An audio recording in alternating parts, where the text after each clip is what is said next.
y'all, welcome to the Luxor in Las Vegas. This is the 20th floor, room 253. So, this room has 2 queen-size beds, nice huge TV, a desk if you're coming to work. Let's see what's in here. It's got a couple of chairs, ice bucket, an iron and ironing board if you need that. A few hangers, not many hangers, but a few. A safe.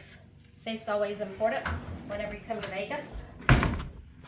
And then our view today is of the stadium where the Oakland Raiders play.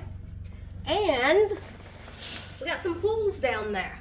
Looks like there's 3 pools that we can see straight down. So being on the 20th floor, we got a pretty good view. All right, let's check out the bathroom. Oh, beds are really soft. Oh no.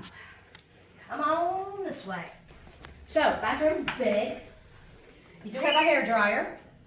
Nice big sink. They provide soap and body lotion. And it smells really good. Then, of course, the toilet. Got a shower over here. And they have a shampoo and a body wash in here. And a tub. Deep tub. None of them have jets, but it's still a really deep tub. Not as big as the one at the W where we were at, but anyway, it is still really deep. So, and they have a mirror right here too if you're getting ready and you need to check out your outfit. So, okay y'all, so we're in Las Vegas. This is the Luxor, 20th floor, room 253. Y'all like and subscribe, Susie and Regina Adventures. And we also have a channel called Bonus Queens. So, thumbs up. See y'all later.